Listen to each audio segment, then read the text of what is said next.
What would you do if the most powerful man in the world told you to bow or burn? Not a metaphor, not a test on paper. A real furnace, real flames, real soldiers standing behind you, ready to throw you in. The heat is so intense that just standing near it is enough to kill a man.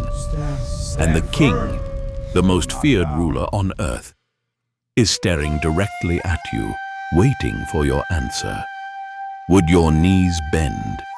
Most people's would, and no one would blame them. But three young men, far from home, stripped of their names, surrounded by an empire that did not know their God. Three young men chose something different. They chose faith over fear. They chose God over survival. And what happened next would shake an entire kingdom to its core. If you're enjoying this, I encourage you to subscribe. Go ahead and click that button right there. It just takes a second and it really helps the channel. Our story begins in Babylon, one of the most powerful empires the ancient world had ever seen. The year is around 600 BC. Babylon is a city of breathtaking scale. Massive walls rise from the earth like mountains. Golden temples catch the light of the sun. The streets hum with the noise of a civilization that believes it answers to no one, least of all to the God of a small, conquered nation called Israel. King Nebuchadnezzar sits on the throne of this empire. He is not just a king. He is a conqueror. He has crushed nations, toppled kingdoms, and carried entire peoples away from their homelands into captivity. Among those captives are the people of Judah, the children of Israel, torn from Jerusalem, from the temple, from everything they knew, and brought to live as exiles in a foreign land. But Nebuchadnezzar is not simply cruel. He is also calculating. He looks among the captives for the brightest, the strongest, the most promising young men, and he selects them for Bring them royal forward. training. Shadrach, Meshach, Abednego. He wants to reshape them, educate their them loyalty. in Babylonian language, Babylonian culture, Babylonian ways. He wants to take young men who belong to God and turn them into servants of his empire. Among those selected are 4 young Hebrew men. Their Hebrew names tell you everything about who they are. Hananiah, God is gracious. Mishael, who is what God is. Azariah, God has helped. And Daniel, God is my judge.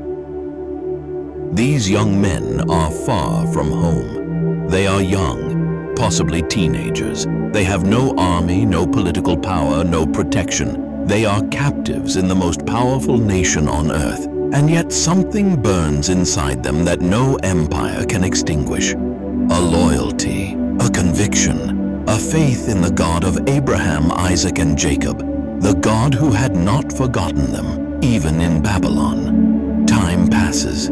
Shadrach, Meshach, and Abednego prove themselves faithful and capable.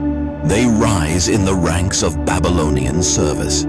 Daniel, their companion, becomes one of the king's most trusted advisors.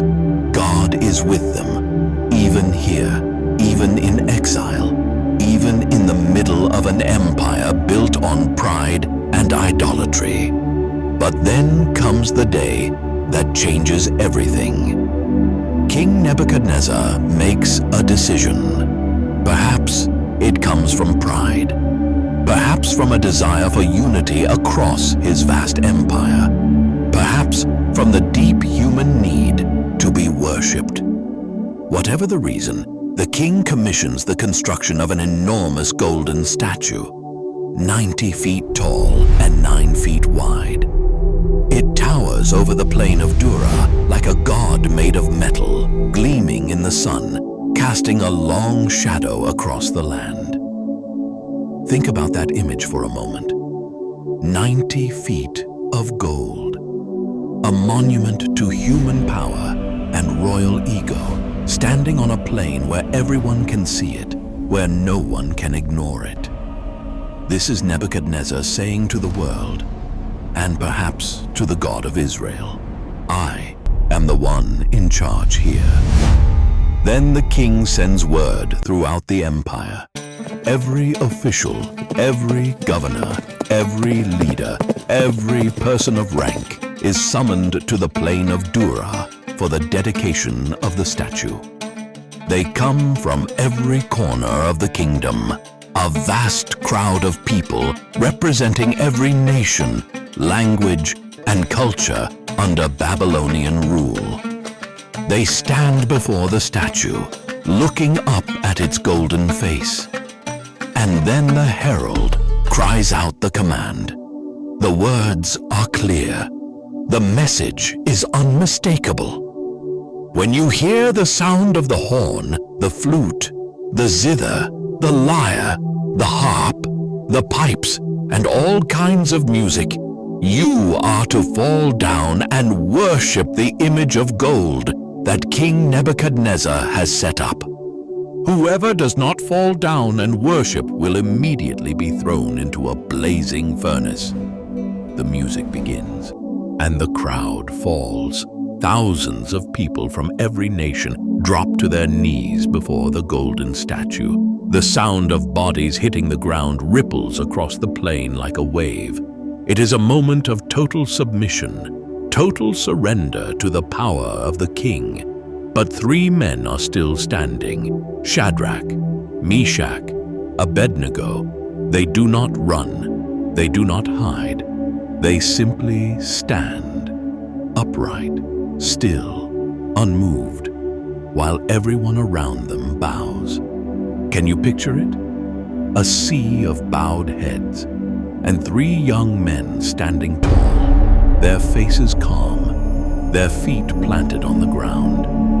Have you ever been the only one in the room who wouldn't go along? Have you ever felt the pressure of a crowd moving in one direction and felt something inside you say, They are standing! I cannot go They there? are standing! Look, That is they the are moment standing! these 3 men are living. Who are Except they? the stakes are not social embarrassment. The stakes are their lives. It does not take long for someone to notice. Certain Babylonian officials, men who perhaps resented the rise of these Hebrew captives, go immediately to the king. Their words drip with accusation. O king, live forever. There are some Jews whom you have set over the affairs of the province of Babylon, Shadrach, Meshach, and Abednego, who pay no attention to you, O king. They do not serve your gods or worship the image of gold you have set up. The king's face changes. Nebuchadnezzar is a man of enormous pride. He has conquered nations. He has never been defied, not like this, not openly, not by men he himself had elevated and trusted. The Bible says he is furious with rage. His anger burns as hot as the furnace itself. He orders Shadrach, Meshach, and Abednego brought before him immediately. And here they stand, 3 young men before the throne of the most powerful king on earth. Nebuchadnezzar gives them one more chance.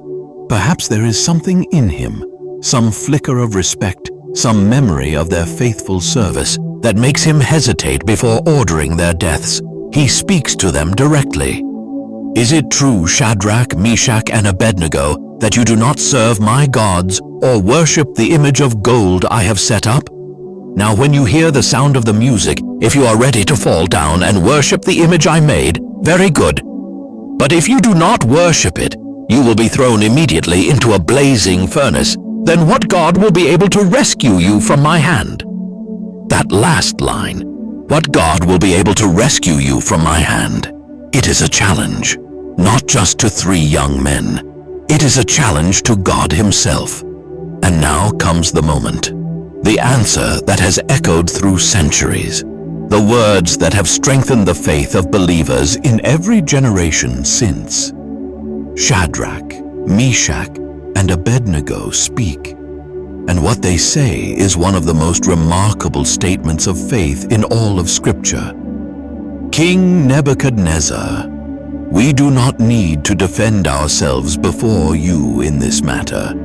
If we are thrown into the blazing furnace, the God we serve is able to deliver us from it, and he will deliver us from your majesty's hand.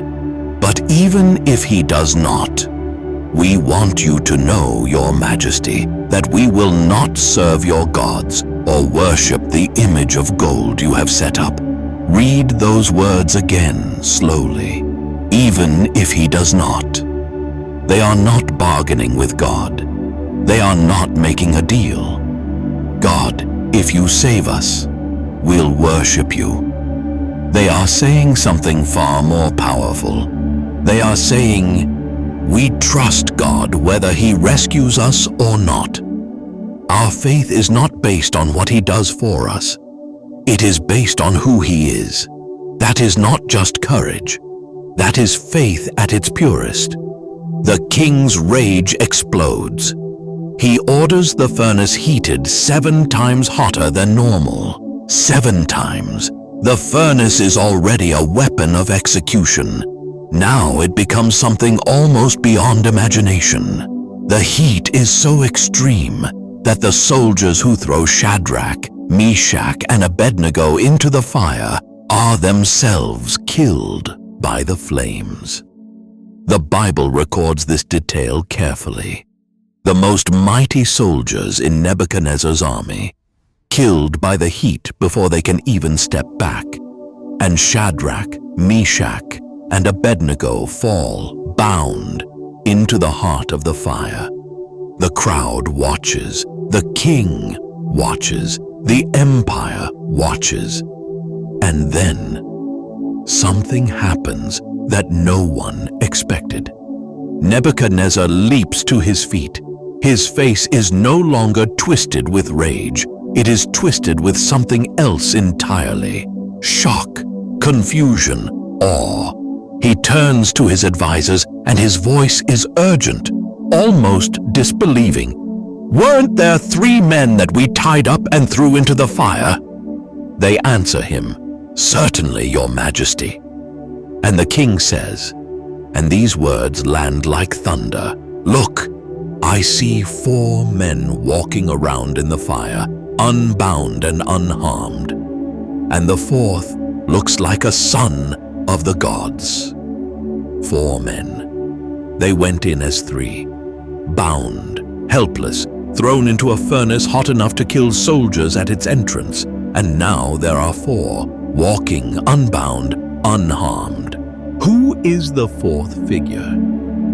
The Bible does not give us a name in this passage, but the king himself, a pagan king who did not know the God of Israel, looks into that furnace and sees someone whose appearance is unlike any human being, someone divine, someone holy, someone who entered the fire to be with his people in their moment of greatest need.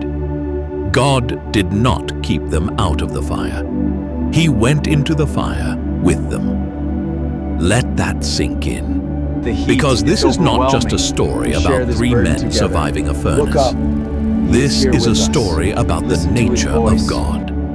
When his people walk through the flames, he does not watch from a distance. He walks beside them. He is present in the suffering. He is there in the heat, in the darkness, in the place where everything seems lost.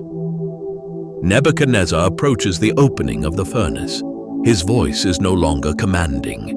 It is almost pleading. He calls out to them, Shadrach, Meshach, and Abednego, servants of the Most High God, come out!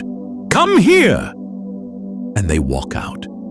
They walk out of the furnace in front of the entire assembled crowd. Every governor, every official, every dignitary of the Babylonian Empire. The people press in to look at them. They examine them closely. And the Bible records the result with beautiful simplicity. The fire had not harmed their bodies, nor was a hair of their heads singed. Their robes were not scorched, and there was no smell of fire on them. Not a hair singed, not a thread burned, not even the smell of smoke. The only thing the fire burned was the ropes that bound them. Nebuchadnezzar stands before these three men, and the king who challenged God is now praising him. His words pour out in astonishment and reverence.